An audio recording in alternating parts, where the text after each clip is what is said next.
Are you ready for good talk? And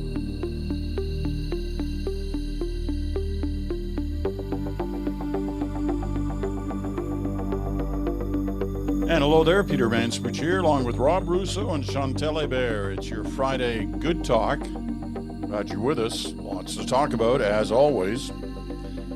Here's the way I'm going to start. On the face of things, you would say, well, the Conservatives got off to a fairly good campaign. Sure, the poll numbers have shown a leveling off. It's kind of a real close race, if you believe in the polls.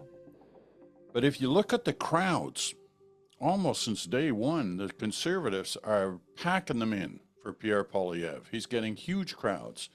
In fact, I'd be willing to say I can't remember when there's consistently been this size of crowds for a national leader in an election campaign in quite some time.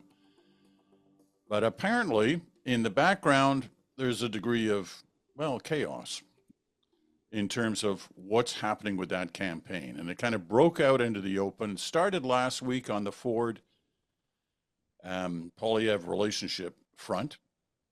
And then in the last 24 hours, the Conservative top strategist for years now, Corey Tonight, was a big Harper guy, and now is a big Ford guy, came out and said, and had the poll numbers to prove it, that the Conservatives are heading for defeat unless they change their strategy. Now, that's a bit of a shocker for a lot of people. Not that they're seemingly have lost support, but that they're heading for defeat, and that's coming not from opposition to Conservatives, but a Conservative himself. So, Rob, you start us off this week. What's going on here? Well, a little context first. The Conservatives, many polls have them around 40%. The last time they were around 40% was in 2011, and Stephen Harper won a majority government. So they're not only holding their vote, they are attracting some new voters, and I suspect those are younger and some of the unionized voters that Mr. Poilievre is gone after. They are, I think, showing organizational and enthusiasm strength as well. Those rallies are a reflection of the muscle and sinew superiority they have. And then I'll turn to Ian Brody's assessment of that advantage. Remind us who Ian Brody is. Yeah, he was chief of staff to Stephen Harper for most of Stephen Harper's time in office. He was chief of staff, and both he and Corey Tonight are friends of many of the people, Jenny Byrne and others, who are running this Conservative campaign. So what did Ian Brody say on Twitter when he was asked about how impressive it was that they were drawing 4,500 people to some of these rallies? He said that anybody who has actually run a national campaign knows that getting people to show up at rallies is not actually a reflection of how that campaign is doing. It's nothing more than a reflection of just what I said, the organizational muscle and sinew. That threw a little ice water on some people's veins, I imagine. Now, as for Mr. Tonight, Corey and Jenny Byrne have probably been friends close to 30 years. This is not a guy who wants the Conservatives to lose. Actually, he runs a business, government public relations. That business would probably do much, much better with a Conservative in office. So the motivation for him saying this or going public with this, it certainly isn't to boost his business. It's probably going to hurt his business. What he's saying in public is what a lot of Conservatives are saying in private. And I think the essence of what he's saying is there's only one issue. He's looked at the numbers, and I spoke to him for a piece I did for The Economist. I spoke to him earlier this week. He said, if you look at the numbers, he says he's never seen anything like this in 25 or 30 years of being in politics, where about 30% of the electorate has stampeded. They've all stampeded in one direction, it seems, and for one reason, and that's because of the Trump threat. and that the Conservative campaign, while calculating this when they put together their campaign, failed to actually make that the priority. In his words, there's only one issue, and that's the Trump threat. And you're not taking advantage of that one issue. And his prescription for taking advantage of it is to really come down on Trump and really wheel on people like Danielle Smith. And I assume we're going to get to her later on. And that's a really difficult prescription. At the same time, the Conservatives are laying out some very interesting strategy. Interesting strategy on the province of Quebec in terms of its culture, in terms of its immigration, things that Stephen Harper would not have said and didn't say when he ran and got in trouble for not saying. But none of it seems to matter with people who aren't committed to voting for Conservatives. And so there now is, I think, an open schism in Conservatives. There are some very tense discussions happening in the war room a few kilometers east of me here. And it's not the debate that the Conservatives want. They didn't want a debate among themselves. The effect this has had as well, it's very interesting. It's going to be interesting for political kind of geeks and nerds like us to watch. Canada has essentially become, as a result of this, this issue, a two-party state. Particularly outside of Quebec. The Bloc has had a very good week, I think, but outside of Quebec, it's where you have a two-party race, something that Canada hasn't had for a long, long time. Yeah, listen, you're right about where the Conservative numbers kind of remain sort of in the high 30s up to and bordering on the 40 mark. But the Liberals are ahead of that, and they're ahead of that because, as Chantal has mentioned, the collapse of the NDP has forced us into a two-party race. Chantal, what's your opening gambit on this? First, something about rallies, to go where Rob has gone. I remember the 2006 campaign. For those who don't remember all those dates, this is the year when Paul Martin lost to Stephen Harper, the first of those Stephen Harper victories. In the last week of the campaign, I was on the Paul Martin tour, and we went to Hamilton, and the numbers were really not great. And that room was packed. Totally packed. It didn't mean anything. And everyone knew that. On the plane, the people at the front of the plane, that would be the leader and his entourage, while journalists were sitting back, we're usually supposed to be the party people, sitting back, kind of, can we get home, please? Because the room in Hamilton was large, it was overheated. There had been some people fainted. But the people at the front of the plane so wanted to show that they were still in the game that they found a ghetto blaster and they started dancing in the aisle at the front of the plane. Think of this picture, journalists exhausted thinking, can we just get to our beds? And people in the front of the plane certainly as exhausted. My memory tells me that Mr. Martin, for that very overheated rally, was wearing a leather jacket. So there is no way that they weren't as exhausted. So I see those rallies, and what I've seen all week is an impression that Pierre Poilievre is having last fall's election campaign. He is in an echo chamber. The problem is that out of that echo chamber, we are now hearing conservative voices that are saying, and it's just not Corey tonight, saying this is all wrong. We are not in the right campaign. We're not registering. I spoke to conservatives in BC and Ontario this week. Real conservatives, people who have voted conservative all their lives, but who are not in the war room. I heard attempts, and many told me about attempts they'd heard about or that they'd done personally to the conservative war room to say exactly what tonight was saying. You guys are out of the loop on this. You're not having the right campaign. And the result for that is that they have all been frozen out by the team around Mr. Poilievre, as in, do not call us anymore. and we won't call you. You talk about organization. I spoke to someone in BC yesterday who reported that in BC, the pamphlets that the candidates have received from party headquarters are still axe the tax pamphlets. Apparently, they're now suddenly one weekend deciding that they need new ones. But in BC, the tax that was axed weeks ago by the leading candidates for the leadership of the Liberal Party has never existed in any event.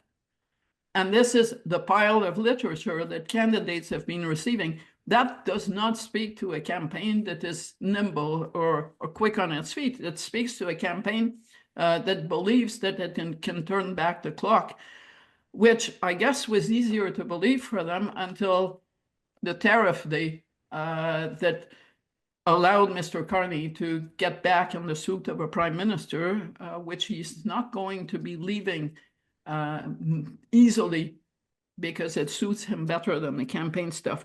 As for the interesting Quebec stuff, well, let's not go into culture, because it's really hard to say that the Conservatives have a better track record on Radio-Canada, the CBC, or culture in general than the Conservatives. So this is playing defense.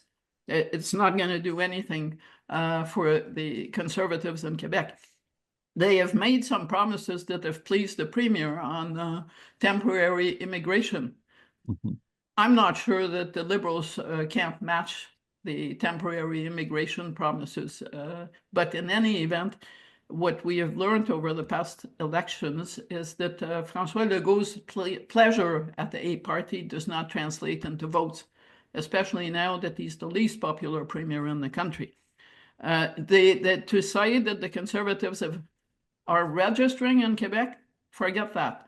The Bloc has had a decent week, but that being said,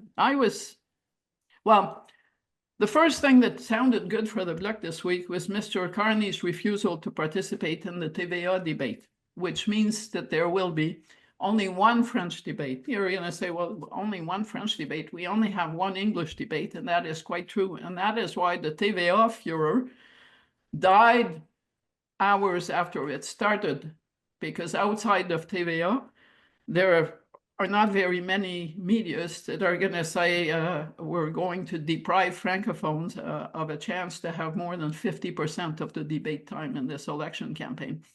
Why Mr. Carney said no to the TVA debate? He's used all kinds of reasons. Many journalists would tell you that one of the good reasons he should have used more is the fact that TVA wanted all parties to pay $75,000 each to go on the debate podium. That's kind of weird to start with. So that was that. But the Polytechnique, so Mr. Carney names his good candidates or his star candidates, and one of them in Quebec is a survivor of the Polytechnique shooting, Nathalie Provost, who is running for the Liberals. It's a catch, especially since the group from Polytechnique that she leads has criticized the Liberals a lot in the past for not being aggressive enough on gun control. So he messes up her name. That happens. It can happen. He said Pronovo instead of Provo. It happens. But then he says a survivor from the shooting at Concordia. Whoa, Polytechnique is where Mm-hmm. Luckily for Mr. Carney, this happened on budget day provincially in Quebec. Also, there was a shooting at Concordia, so it's not as if he was completely missing in the field. But I retweeted that story on social media, and I also listened to people. I was amazed at how little resonance it had. There was very little appetite for going after Mr. Carney for doing this. He apologized really quickly. She gave him a pass very gracefully and very quickly. She also said she was the one who had reached out to the Liberals to run for them. Not that Mark Carney had spoken to her and twisted her arm to run. But still, I'm not saying that things are as good as they could have been in Quebec after this first week for the Liberals. But you do not yet feel that the ground is starting to shift in favor of the Bloc. And for sure, the NDP and the Conservatives have had events here that have gone okay, but Nothing unexpected. To have a rally in Quebec City for the Conservatives is to have a pumpkin at Halloween in front of your house. Okay, let me go about the tonight Conservative situation in another way. If he had said what he said in the final week of the campaign, it would be seen as, okay, he's just, he knows they're going to lose, and he's just saying what he said. Here he does it in the first week of a 5-week campaign. So one assumes that he does it with the purpose of trying to change things, trying to change strategy. And I appreciate, Rob, as you said, he and Jenny Byrne go back a long way, but it's not always been close between those two. There is a rivalry and a disagreement on strategy at different times. But one assumes that Poilievre and Jenny Byrne and others have heard what Tonight is saying, probably privately, before they heard it publicly yesterday. And the question becomes, are they going to do anything? Are they going to do anything about it? Right. Are there indications that they're going I can address that. They've spent they've heard this. They've heard this from across the country. I think Corey gave a speech last night or the night before at the Empire Club where he foreshadowed a lot of this, and he said, I hope that some of what I'm going to say does get through to the war room, which means that his earlier efforts haven't. My indications are that it has, that they were hamstrung a bit over the last couple of days because they've been in British Columbia. And in their calculus, the support that they're losing most rapidly is boomer support. People over 55 have deserted them. One of their traditional constituencies over the years, by the way. And that boomers, people like us, we watch newscasts still. And if they're in BC and they make those remarks at a rally in BC, it's not going to catch any of the newscasts. So I'm told that it begins today that they are going to turn it around in the next few days and do some of what people have been saying they should be doing for some time now. He used the example, and I think it's an excellent example. He said, just look at the slogans. We've all seen the slogans on the front of podiums, right? They're supposed to be a pithy description of the message of a campaign. And it's confusing. It is confusing. First of all, the Conservative slogan, Canada first, period, for a change. Okay. Well, the for a change part, that's their old campaign. They're looking backwards. They're saying, these guys screwed all kinds of things up over the last decade. The problem with that for a change thing is Mark Carney has adopted almost all of their principles, jettisoned all of the Trudeau policies. And so that for a change is harder to get across right now. Okay. And by the way, if you're looking backwards in this election, you're losing. You got to look forward and you got to look southward. So then there's the Canada First part. And who does that sound like? What is that an echo of? Yeah. It's an echo of America First. Sure. So they're trying to do two things at the same time. And that sums up what their campaign dilemma is all about. You look at the Liberal slogan, it's right there. It's in all their ads. It's on the podium. It's Canada Strong. You don't need to say anything more. It's like it's what Carney said yesterday when he was asked about Trump's threat to double down on tariffs if the EU and Canada join together against the United States. He didn't need more than that quote as far as I was concerned. He said he took note of it, but he takes no directions from the President of the United States. Drop the mic, walk away. Okay, I want to pursue the slogans and whatever the thinking was. Have you guys looked at the Conservative campaign plane? You have seen a lot of campaign planes over the years. Have you ever seen a mainstream party's campaign plane in this country that has in huge letters the name of the leader? I haven't. On this campaign plane, there are pictures going around where Pierre Poilievre is with his family, nice family. He's standing at the top of the steps to the plane. It's in huge letters. What's on the plane is Pierre Poilievre. It looks like Donald Trump on his way to something. Why you would make it a me, myself, and I campaign to that level is fascinating, but it is a major problem.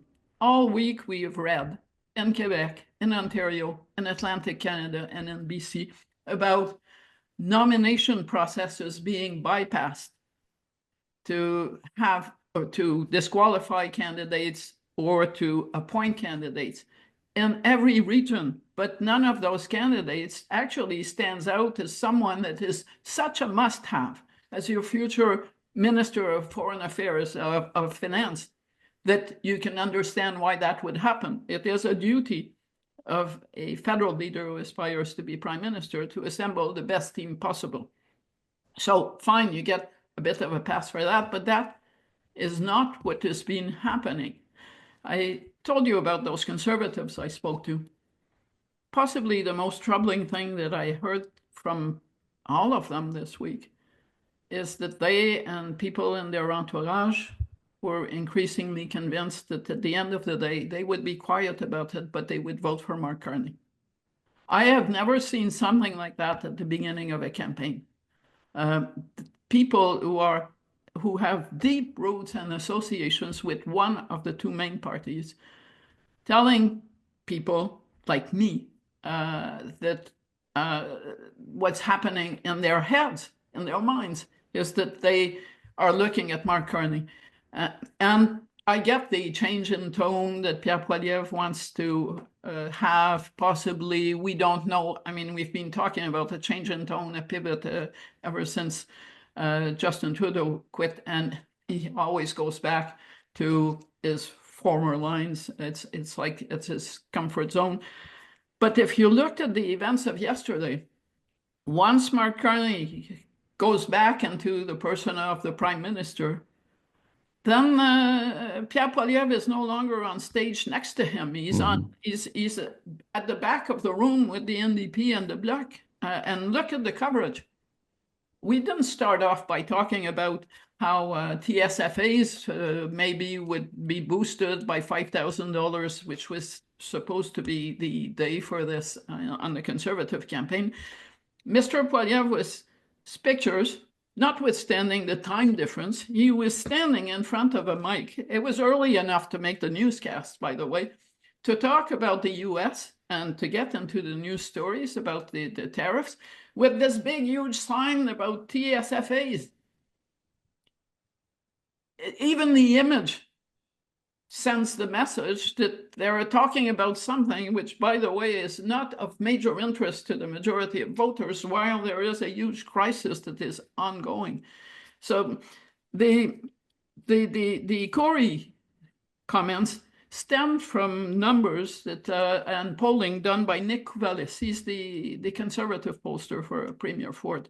Mm-hmm. And those numbers have been going around the Conservative war room and the larger Conservative family since last Friday. They keep getting worse. There's a 15-point spread, according to Mr. Kouvalis, between the Conservatives and the Liberals in Ontario. Donald Trump, by going with tariffs on the auto industry, has actually sent an arrow in the heart of the main battlefield of the election campaign. The NDP, the Bloc Québécois, the Liberals changed their campaign plans on Thursday to address this issue, and Mr. Poilievre did not.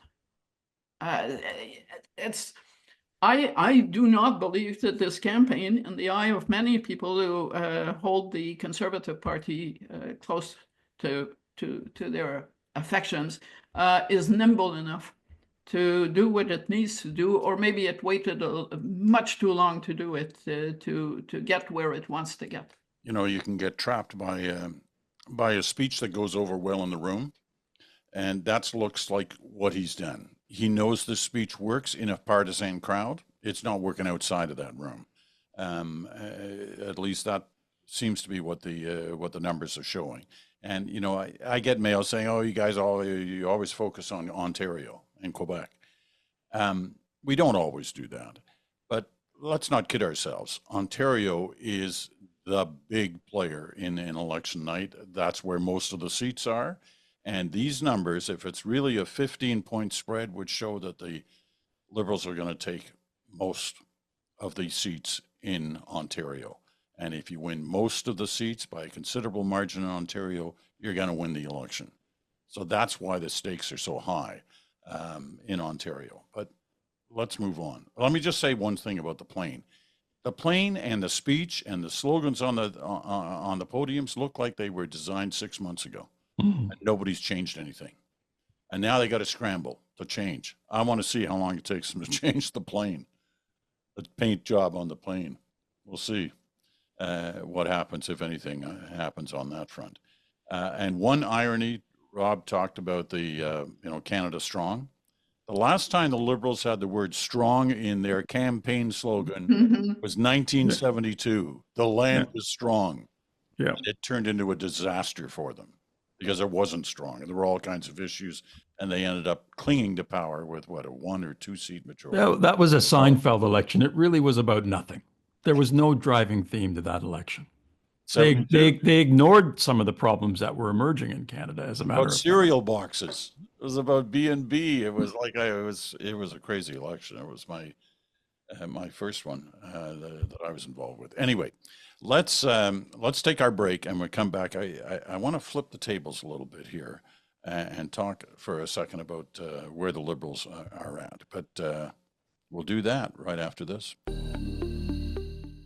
The Great Lakes and St. Lawrence Seaway, a powerhouse driving our supply chains. Supporting over 360,000 jobs, it transports 250 million metric tons of essential goods every year, from grain, steel, and building materials. Marine shipping keeps costs down, curbs carbon emissions, and contributes $66.1 billion to the economy annually. In an ever-changing world, the Chamber of Marine Commerce ensures our supply chains remain safe, sustainable, and strong.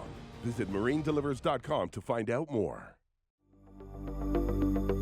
Welcome back. You're listening to Good Talk for this Friday. Chantal and Rob are here. I'm Peter Mansbridge. You're listening on Sirius XM, Channel 167, Canada Talks, or on your favorite podcast platform, or you're watching us on our YouTube channel. We're glad to have you with us. You know, our old and good friend Alan Gregg, I think, was the one who kind of coined the phrase or the comparison in the mid 80s, when the Conservatives were always looking at the Liberals, and initially in campaigns, the Liberals were ahead, certainly in 84, and in the middle of the 88 campaign, they had a bit of a surge too. But Alan used to say about the Liberals, they're actually skating on top of the ice, there's no doubt about it. But the issue is, how thick is that ice? And when could they fall through? So here's my question to you, and I start with Chantal this time. How thick is the ice for Mark Carney right now?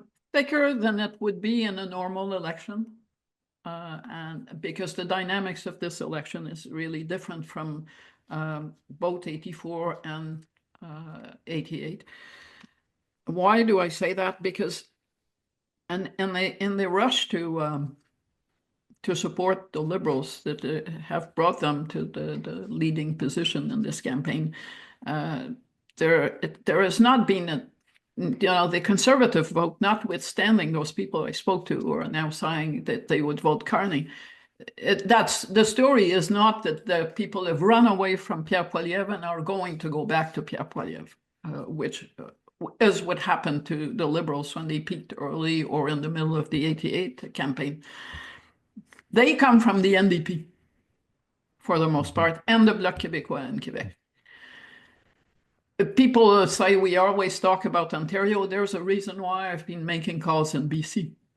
The Liberals, when you look at the numbers from the previous House of Commons, the Liberals actually need to win to hold the seats that they had going in, which they are in the process of doing with gains in Atlantic Canada, by the way, and possibly elsewhere, and win half of the NDP's caucus. That's it. There's we need to take on fortress conservative-based Poilievre. And the NDP campaign, so far, is not getting off the ground.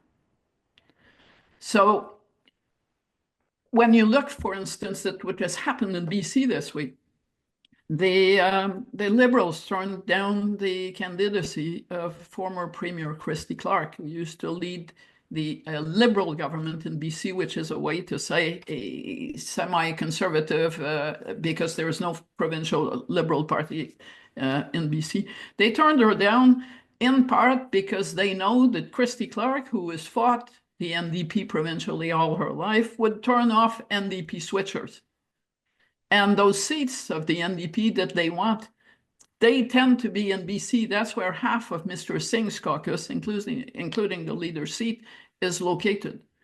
So paying attention to BC is actually important if you want to know how the election will turn out. For the Conservatives, that means that they need Mr. Singh to do well. They have the votes, but they need Mr. Singh to come back. And if there is something that this campaign about tariffs and Trump is not doing, it's helping the third parties, both the Bloc Québécois and the NDP. Now, the Bloc Québécois has an easier task. It's operating in a microclimate where the argument, we vote for us because you want someone to be safeguarding Quebec's interest and supervising that government as it goes forward on finding a way out of those tariffs, is an argument that makes sense. Mr. Singh is campaigning on when I'm prime minister, I'm going to cut your taxes, which takes him completely out of the credibility arena, because there is not a soul in this country that believes that Jagmeet Singh is going to be in a position to present a federal budget after April 28th. But that is where the game really is.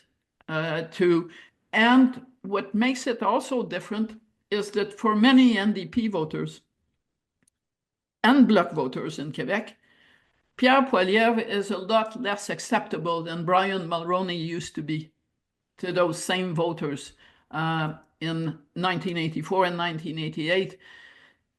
The NDP leader in both those campaigns was a stronger person, frankly, at broadband than Jagmeet Singh at this juncture, had better arguments to hold his votes. But at the same time, Brian Mulroney, a man who as prime minister would not cross a picket line to deliver a speech in a hotel, also had enough credentials, union credentials, to not spook the NDP to the level that Mr. Poilievre does, because he is seen as so more likely to work in tandem with Donald Trump. And by the way, every time he says he's going to rid Canada of these woke people, many New Democrats are thinking, I'm going to block you guy from becoming my prime minister. All right, Rob, going back to the question, how thick's the ice for Mark Carney? Well, let me just say something about something that Chantal said about the NDP. I'm reminded of how Stephen Harper worked with Jack Layton to bring down Paul Martin. They formed alliances. They talked. They schemed. They plotted. There was respect. There are many in the Conservative war room right now who are cursing Jagmeet Singh for not bringing down Justin Trudeau last year. They did nothing to work with him to make that happen. They insulted him on a regular basis rather than working with him and essentially, plotting and scheming to do it. It would have been in both their interests, as it turned out, probably, to do that, given the way things stand now. Now, there would be no Mark Carney candidacy that's as buoyant as it is now, or that's as confident as escape blades kind of crisply cross the ice, without Donald Trump. Donald Trump has made Mark Carney's candidacy not just viable, but has given him a wonderful, wonderful palette to paint. That's the determining factor, because without Trump, you cannot tie Mr. Poilievre to Trump, which is what they're doing. They're essentially trying to portray Pierre Poilievre as Donald Trump with maple syrup in his veins. That's what they're saying. And you don't get that unless you have Donald Trump. we've talked about this already, but I've noticed that the mistakes that Mr. Carney makes are almost always in French. He still, I think, grasps for vocabulary. I'm not sure he understands the questions he's being asked all of the time. I'm not sure it matters. I'm not sure that it matters. There's nothing that I see in the polling that makes it matter. There is one thing that he did in French that might matter, that might suggest that one of his skate blades might get caught in a rut or even crash through, and that he shows impatience. And that impatience seems to come through more often in French, but it has happened in English with our former pal, Rosemary Barton. I think he did that to Laurence Martin from Radio-Canada this week, where she was asking him, when is he going to have a call with Trump? When is it going to happen? And in French, he said, "Ça suffit." That's enough. When she pressed him on it, and that tendency has existed in Mr. Carney for some time. People at the Bank of England used to they were getting tasered by him because he would turn on them very quickly. And he's got to be careful. That's the kind of thing that could crack the ice underneath him. By the way, Rosie is still our pal. That's right, she is. For the record. Yeah. Former colleague, I say.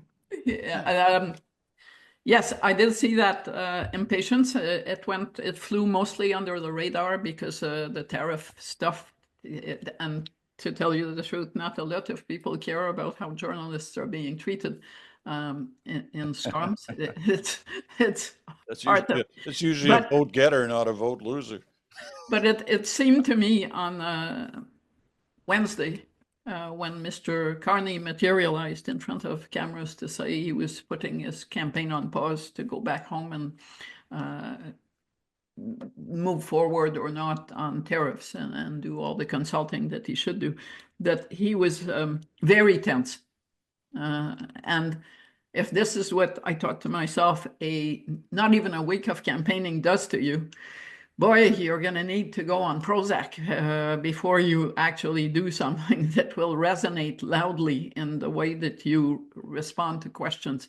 He was a lot more at ease and careful and very, very nice to journalists, including Radio-Canada journalists, the next day on Parliament Hill. But bottom line, people who are looking at this, voters, they're looking for someone who is serious and not someone who is nice to journalists. And if they were looking for nice to journalists, then Jagmeet Singh would become prime minister. Because it is not as if Pierre Poilievre, and every time I've raised this, he's testy with journalists, and I've raised it with people who live in Quebec who are francophones. They talked about Pierre Poilievre and the apple chewing video with that local journalist in BC. And I was surprised because this happened in English, but it stuck, those images are stuck in the heads of people who otherwise don't pay all that much attention to the coverage in the English language. So I don't know. I'm sure Liberal handlers understand that they need to keep Mr. Carney to his best behavior. I understand it's not always easy. And I also understand that nothing prepares you for spending your life with a bunch of journalists on your tail that are always asking you pesky questions, not all of them well phrased. And if they're asking in a language that you don't totally master, you may be losing, the sense of this. But to go back to that news conference where he was testy, I thought the most important part of the visuals wasn't that moment. It was the fact that the president of Unifor, Canada's largest private sector union, was standing right next to him. Yeah, Laura Payne. Yeah, that's a big deal. And Unifor in past campaigns in recent years has mostly instructed its members to vote for anybody except conservative candidates. The word was vote for the candidate that can best defeat the conservatives in your riding. But this wasn't an endorsement, but it did send a powerful message to union members that she was standing shoulder to shoulder with the prime minister on this issue. But she was, and he said at the beginning of the news conference, "You're going to hear from Laura Payne." And we did. And then he said what he was going to say, and then he stalked off, and we never heard from Laura Payne. So, I mean, that's not that he was clearly on track. But what I think the people around him have said is that sober, almost lugubrious. Yesterday, I would say lugubrious is the word that I would use. Mark Carney, that cool Mark Carney is what they want. The hot Mark Carney, they don't want. The cool Mark Carney, to the point of being sepulchral, as I've said, that works. That's what people are looking for right now. He dropped a big kind of hint as to what might bridge the gap between him and Trump right now yesterday when he said a comprehensive trade agreement might be the thing that restores some confidence. What he's saying is let's renegotiate Kuzma now, is what he said.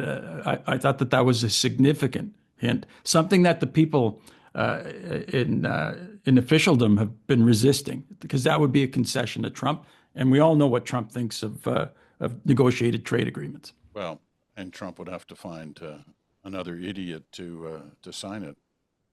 Yes, since he signed the last one, and it doesn't seem to exist in his psyche. And he called whoever signed it an idiot. So anyway, I've got to take our final break. I want to come back. I've got another question on the Carney situation. We'll do that right after this.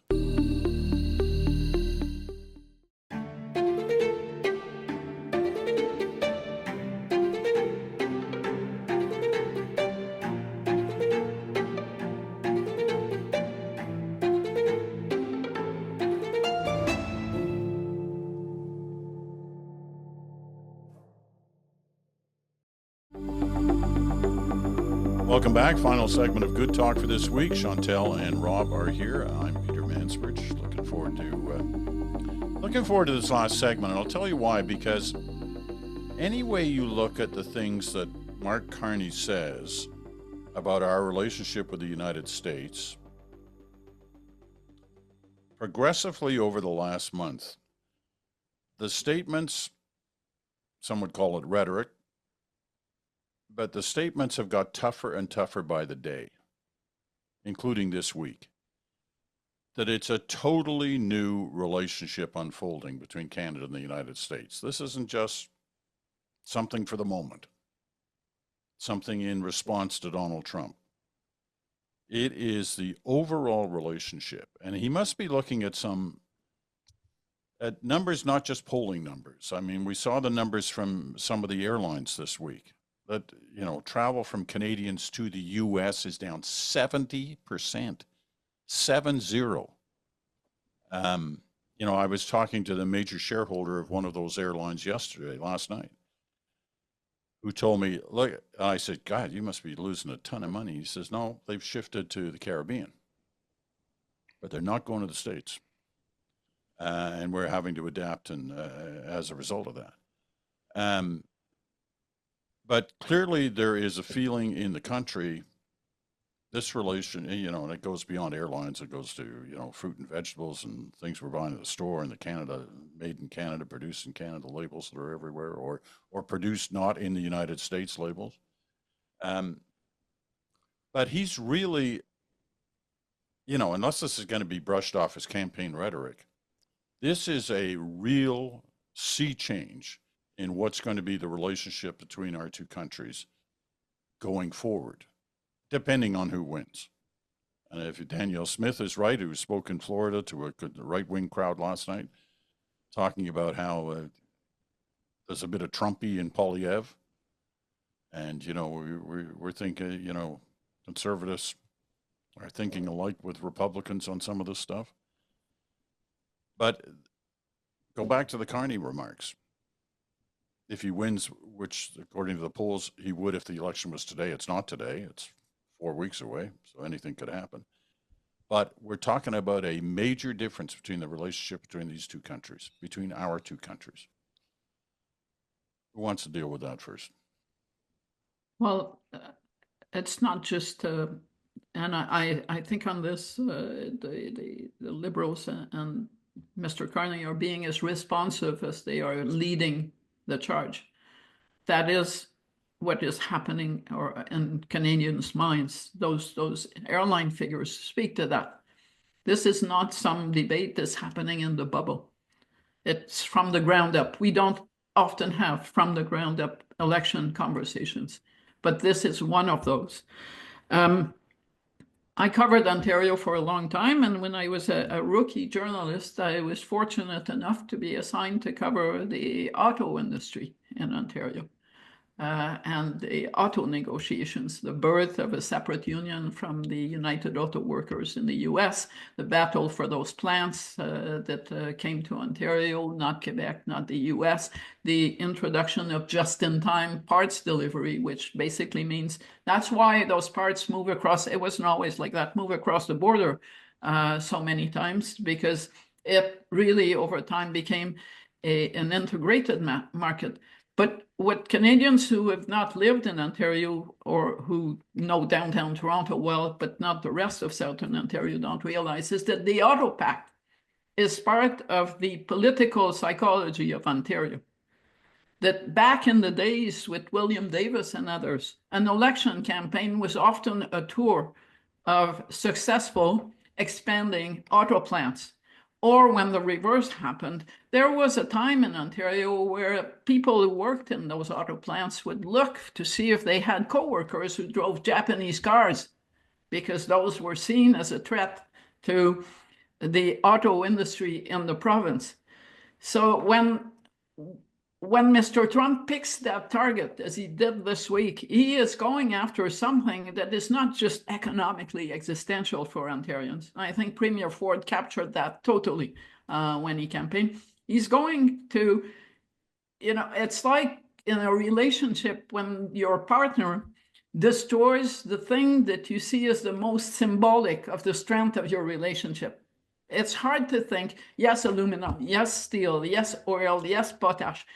But the auto industry and the Auto Pact, which precedes by decades, NAFTA and whatever came after, that is the sign that your partner is really breaking up with you. And I think one has to agree with Mr. Carney's assessment that you need to take stock of the fact that it ain't coming back, this relationship. You may become friends again in the future, but the divorce is going to happen. And many Canadians feel that way. And that is what made Mr. Poilievre's attempts to dodge the question about the Daniel Smith comments, that he was in sync with so many things that Donald Trump wants to do, so devastating out of the gate for the Conservatives. He should have walked away from those comments in a decisive way, and he did not. And this is not a good time to let some light shine between you and the Canadian mood on this issue. Rob. As long as Donald Trump represents and articulates a threat to the sovereignty of Canada, there can be no relationship as it used to be. It's just impossible.